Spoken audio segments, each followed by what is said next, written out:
Hello and welcome to our Higher Education Coast to Coast panel, thINK21. I'm Linda Winter. Happy to see you all this afternoon and particularly glad to welcome Jeff Alpe and Eric Typelis. Jeff's from the University of North Carolina, Chapel Hill, and Eric, as you see on his screen, is from the University of Michigan, Flint. We're going to be talking about a range of technology issues, challenges, successes, and opportunities today. And so I'm going to ask our two panelists to introduce themselves to you. Eric Typelis, can we start with you? Sure. Yeah. Nice to virtually see everybody. I've been with the University of Michigan for 21 years. Most of that time on the Flint campus, one of the two satellite campuses of the University of Michigan. Currently interim associate director of central IT department there, and I also manage our IT project management team. That's great. Welcome. We're glad you're here. Jeff, hi.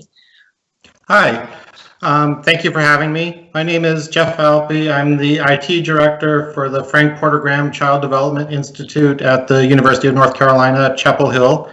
And we are one of the largest research institutes in the country focusing on early childhood education and development. I've been with UNC Chapel Hill 12 years. I started as a web developer and web programmer, and I've been IT director at FPG for almost 3 years now. That's great. And I think it's exciting because we'll have a variety of perspectives here. I thought we might just start by talking about a retrospective look over the last 11 to 12 months, some of the success stories you both have seen in your institutions during the pandemic around learning continuity, student engagement and growth, program growth in your case, Jeff, program sustainability, and what's gone on both in faculty and staff's capacity to adapt to this new kind of remote, hybrid, and evolving environment. Jeff, you want to jump in first? Sure. Looking back, the transition to remote work happened very quickly. We kind of saw it coming from news reports, but when the university actually gave the announcement that whatever it was, Friday, March 19th or whatever was going to be our last day, and we were switching to remote, it sent off a lot of panic. And for most of our researchers, remote wasn't going to be all that big of a deal because they had laptops, they knew how to access their data. But for some of the office personnel who had no experience working remotely, getting them up and running was quite a bit of a challenge. And this was like our financial team and human resources team. We had to find them equipment, and B, train them how to use it. And a lot of them didn't necessarily know where to go to find the data. We're mapping network drives, navigating VPN, how to pull up records and stuff. So it was a bit of a learning curve those first few weeks getting everyone up and running. But once a week or so had passed, people got into a new routine, and it was really pretty smooth sailing. I'm happy to report. From the researcher side,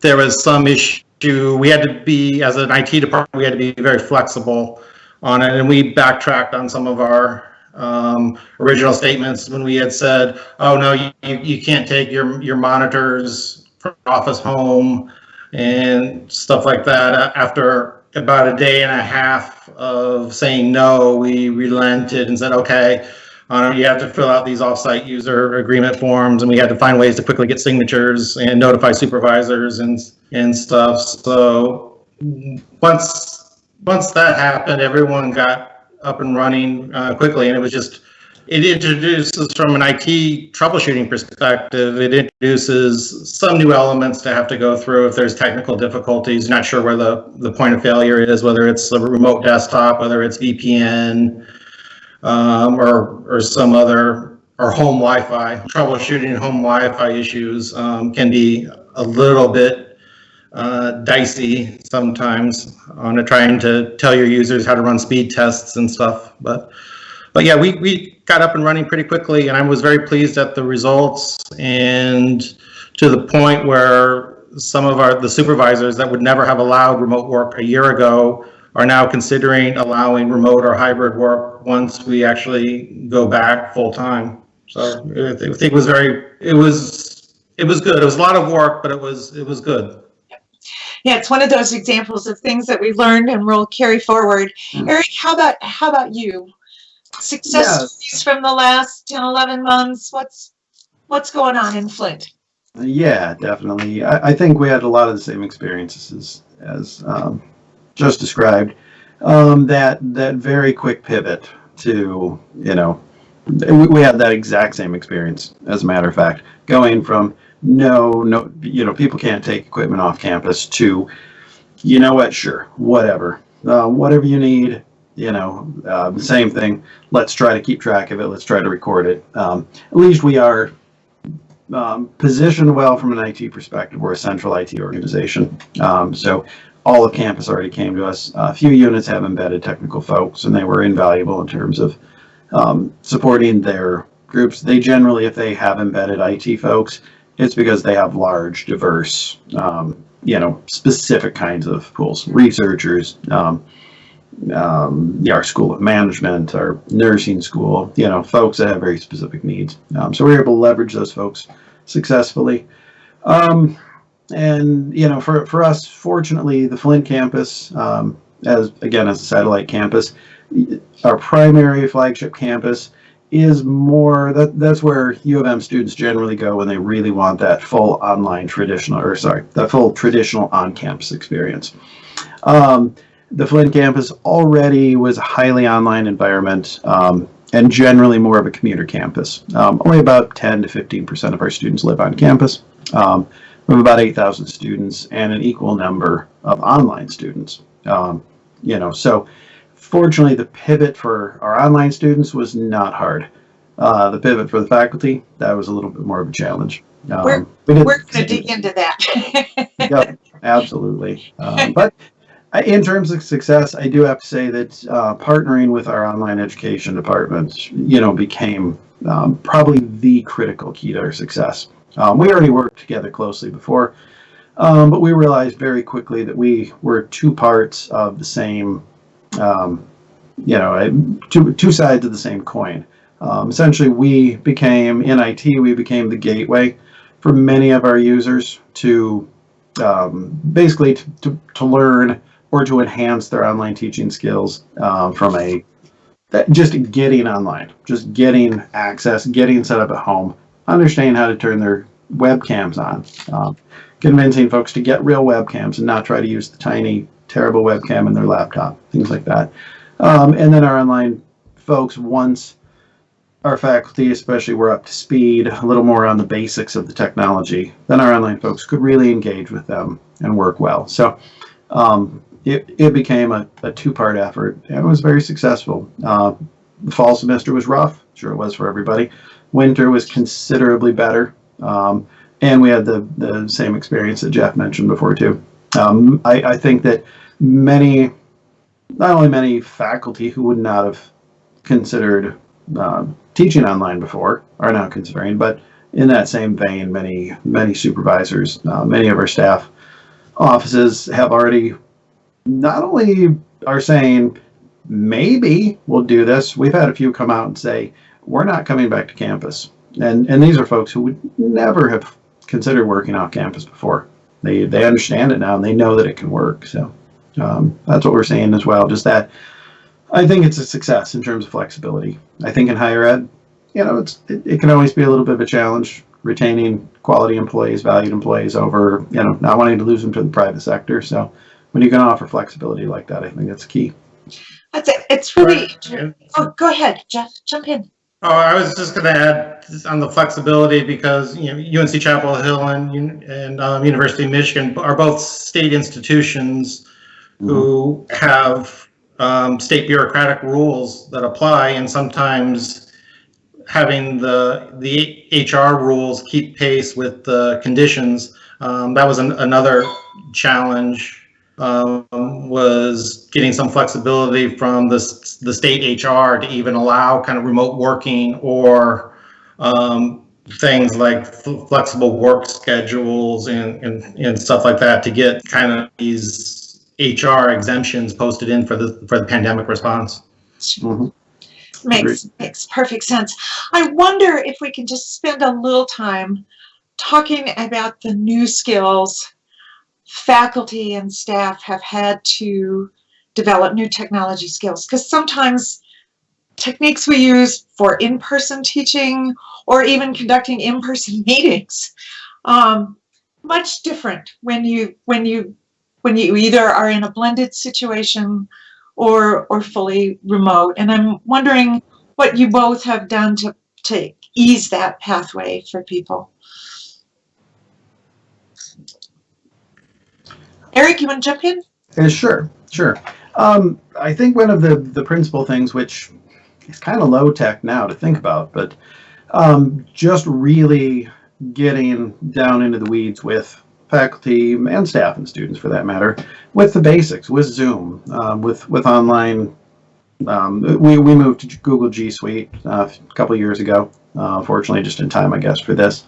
But really circling back with our users and approaching it from a perspective of you've had these tools available for a while, but we're not gonna make any problems for you in terms of whether or not you should have already known how to use the technology. It's here, it's available. It will make it much easier for you. So we really tried to reach out in a very warm and friendly way with lots of reminders of, hey, not only are there these types of tools, but hey, we're also here to help you because this is a stressful time. So rather than just sending you a link or saying, well, here's all of our tech notes on our website, go look there and you could probably find what you're looking for. We really tried to, extend kind of a white glove treatment to anybody and everybody. And we found good success with those who were tech challenged, but we actually found really good success with those. We got so many calls from folks who said, I should know this. I've been using technology for years, but all of a sudden this isn't fun and games. Like, I have to figure out how to teach my class. I have to do important meetings. I can't screw this up. So it wasn't so much that it was a new skill in the broad sense, but it was a new focus on some of these tried and true, technologies. Sure. Yeah, we had to do things like, at the beginning, we had Zoom for a year, but we had to do things like teach the users, security and how to protect their Zoom meeting. And then the university rolled out, new security measures that could be implemented in our departmental sub accounts and educating users on that. And then one thing we had is accessibility issues. We sponsored several conferences that are normally, multi-day in-person conferences, and those needed to go virtual. So we had to do things like provide live captioning service to the keynote speakers and save all those files and stuff like that. We partnered with some other companies to get the captioning, and then eventually Zoom added live captioning, and then Microsoft Teams added live captioning, and now PowerPoint even has live captioning. So it was stuff like that. The technology was quickly catching up to the needs being presented, and then it was up to us to kind of to roll out those changes and explain to users how to do it. And we also did things like lunch with IT, where one of my technicians would open up a Zoom meeting, like, come on, ask me anything. It could be about your home Wi-Fi. It could be about Teams. It could be about Zoom. It could be, whatever. Just come on, let's ask me questions on it. We'll help get you set up and get you some answers. So it was doing stuff like that, and that I think helps with the communication and getting out in front of problems and figuring out what your users are actually needing and where the questions are arising. I think what we're hearing from both of you is, first you have to establish kind of this baseline use of technology and get folks comfortable. And my assumption, but you tell me if we're correct here, that now they're beginning to see they can do more than just show their PowerPoints and talk, or just be in front of the camera and lecture, that there are things they can do to really increase, in some cases, student engagement or staff engagement. Is that accurate? Would you say? I would say from my end, from the staff and researcher, and is, yeah, they've discovered things like, virtual breakout rooms, whiteboards, that they can share other types of content, not just PowerPoint, going across. So yeah, I think that is true. Yeah, and I would echo that. And I think that, many of our faculty especially thought that their biggest concern would be learning technology and then having to turn around and teach to their students. Sure. And in so many cases, I mean, it's logical, of course, if you take a step back and think about just the age and the technology comfort level of the average student with that of the average faculty member. But I think many faculty were surprised at the fact that their students were already way out there ahead of them. They were online, they were doing things in a very dynamic way, and faculty were actually needing to catch up a little bit. So that notion of, this is new for everybody, for some faculty really was more, oh, wow, okay. There are already all these other great collaborative ways that students are working and in ways that they're connecting. And I can get on board with that. So initially we had a little bit of push and pull. Faculty saying, for instance, no, everything has to be done inside, our LMS. And us and students saying, no, there's huge collaboration opportunities in other tools besides the LMS. Let's get outside of that and let's operate, especially in the Google G Suite environment, which again, it was an enterprise level, implementation all across the university. I think that was key too. That this forced our faculty to get up to speed on that, which also honestly helped them connect with faculty members from other campuses, other U of M campuses, and I think that was very helpful. It makes perfect sense. Yeah, I mean, I think we ask a lot of faculty. We ask them to be subject matter experts. Now we need them to be more facile with technology and begin to use it in more innovative ways. Part of that, I think, is because students are coming to institutions with different kinds of expectations. They expect a good technology user experience. They want faculty to be using modern tools, right, to engage, etc.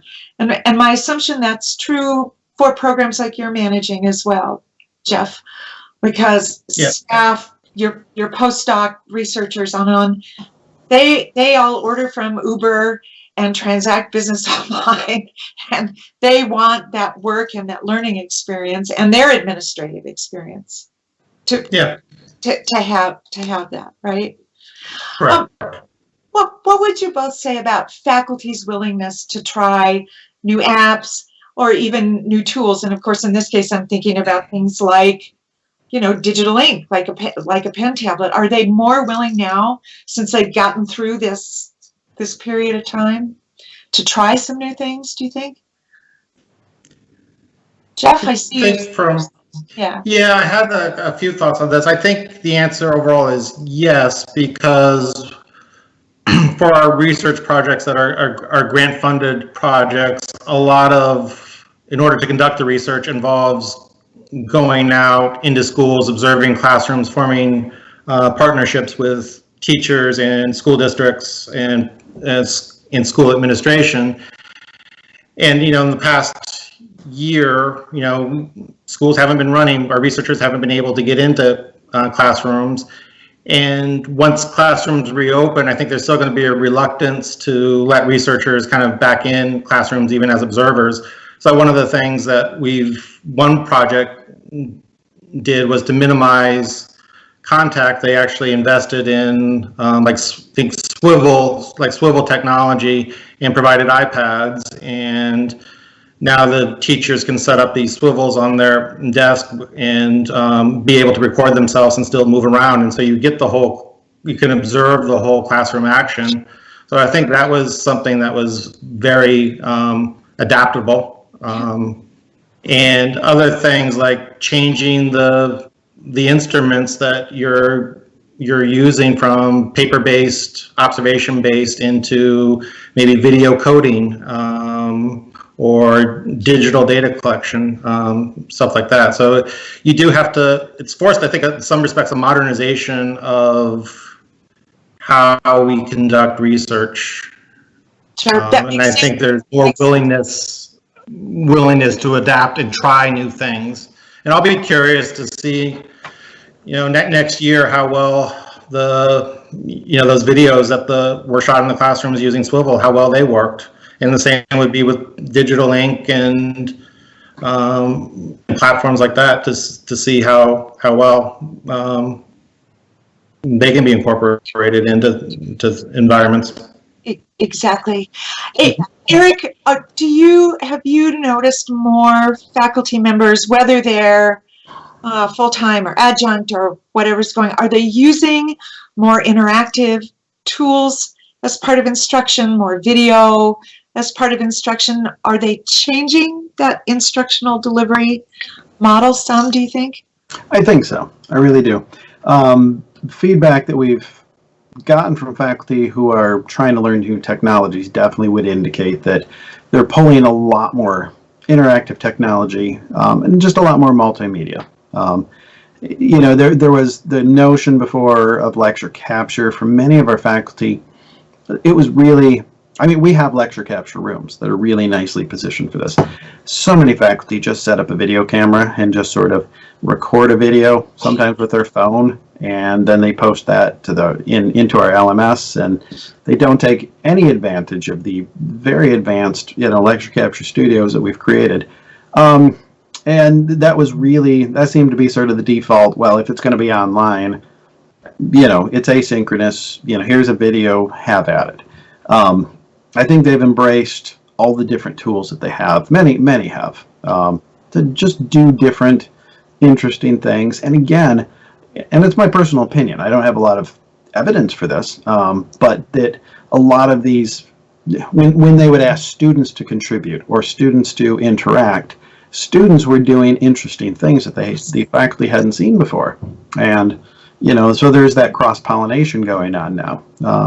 Again, because it had to be synchronous in most cases, where before a lot of our online learning was asynchronous. So the faculty still generally led the experience before, and I think in this new reality, there's so much more student engagement, student involvement. And again, in some cases, that was planned. In many cases, again, that was faculty catching up. The students were sort of out in front and they were running to catch up.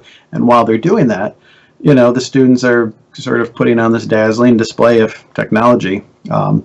But I think a lot of faculty, and I don't want to downplay or be dismissive, I think a lot of the faculty simply hadn't seen it before. And being bright, capable, motivated people, they quickly they said, hey, that's awesome. How do you do that? And they started doing it. And they went for it. Yeah, we want them to be subject matter experts. This whole technology thing is additive, right? Yeah. Yeah. And so it's a balancing act, for sure. Mm-hmm. My sense here is that advances that institutions make, whether it's campus like Flint and what you're doing, or programmatically, Jeff, for you, is that the farther you can go with technology now to enhance instruction, enhance engagement, the better off you are in terms of student retention, mm-hmm. Enrollment going forward. Some of those things. Is that a correct assumption?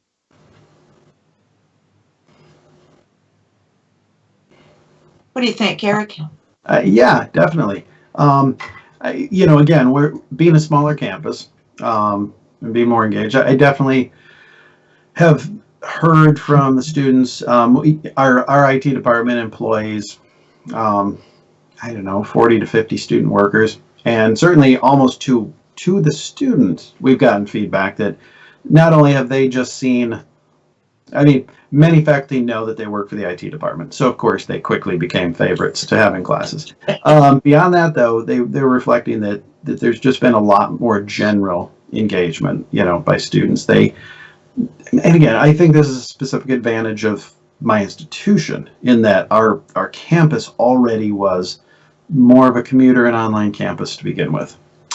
So the students were mostly all kind of there anyway. They wanted a more, they prefer an online environment. They already wanted a more interactive online environment, and that's what they've gotten in this case. So at least for us, I think that's definitely helped. Right. So now we just have to find that way to turn subject matter experts, faculty, to build that tech capacity for them so that they're doing more, right, with the tools that they have. Jeff, from your perspective, the technology foundation for a program like yours, does it make you more competitive? And do you see it doing that going forward?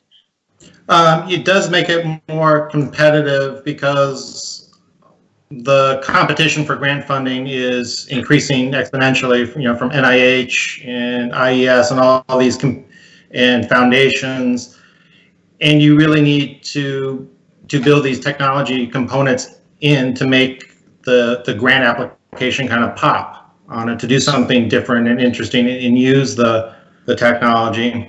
So I think programmatically, and from an institution that's grant funded, I think it's important. On a more general note, in terms of the campus itself, I think my university's CIO had a great point in that institutions like UNC Chapel Hill, in terms of marketing, have spent millions and millions of dollars marketing the campus experience and not the value of the instructors and the instruction you're given. So when you take the campus experience out of it, you're left with parents and students scratching their heads. It's just like, well, why am I paying for all of this if I'm not having the campus experience? And so I think the university probably needs to do a little bit better job of marketing the quality of instruction that is being given, and not just the campus life. Yeah, I think that's a shift a lot of institutions are finding themselves having to really consider and address. I think we're getting pretty close to time here, but as we look ahead, really to next academic year, when there might be more of a campus experience, a little bit more maybe, wondering what things you're going to do now to help faculty prepare, to enhance instruction, inject more engagement into instruction, and changes that you're expecting for the year ahead when things begin gradually to reopen. My sense is it won't be like we flip a switch and it's suddenly back to 2019, but curious about your perspective. Eric, you want to jump in first? Sure. Yeah, and for University of Michigan, it's already been announced that even if we do go back primarily in person in the fall, masks will still be required. So you're right, that supports that notion that it's going to be a slow emergence back into something resembling whatever we want to call whatever before was.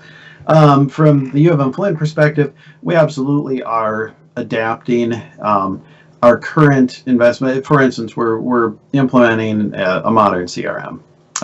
That is considered by executive leadership to be the top initiative at our school right now. So making that push to better track engagement, better track enrollment, better track retention, that's going to support the push for basically, and I think we kind of touched on it earlier, but a lot of schools understand now that they have to reinvent themselves. If they can't offer that traditional on-campus experience, what are they going to do? Since we didn't that wasn't really our forte to begin with.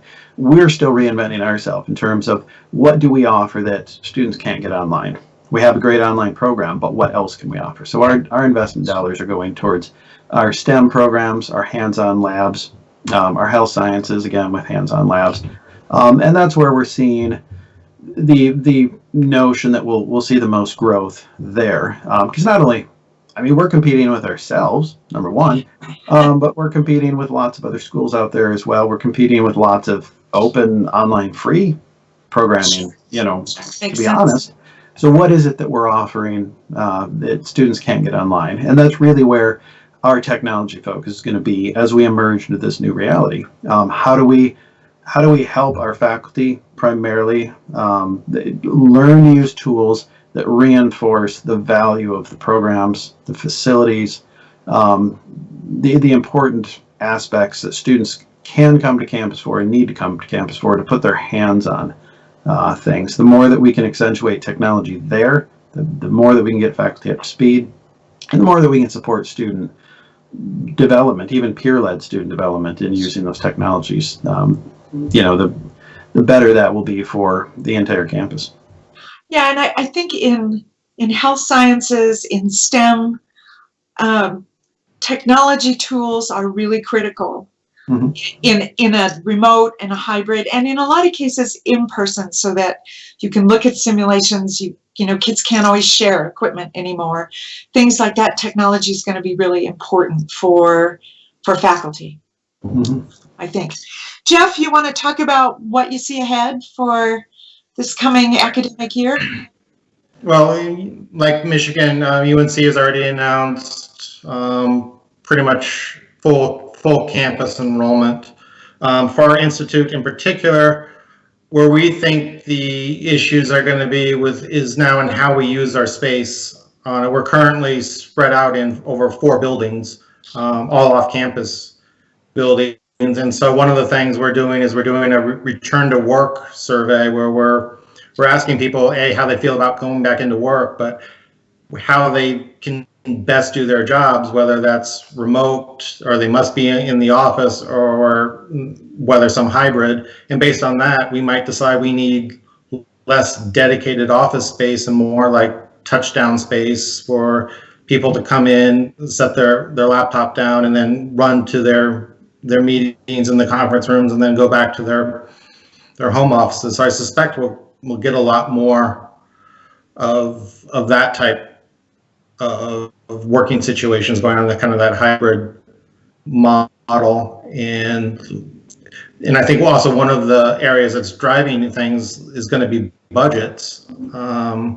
University is facing massive budget cuts to make up for the lost revenue, and cutting back on the rents on some of these off-campus buildings, if people can be consolidated into buildings, I think is a cost saving. Sure. So there's some economic drivers to how we're going to work, and I might have to change the equipment that I provide the staff, and I might have to move away from providing desktops into providing laptops or tablets or some other piece of technology. Because one of the questions we asked on this return to work survey is, what do you need to be successful at your job? And so we'll take it from there when we release this and get those answers.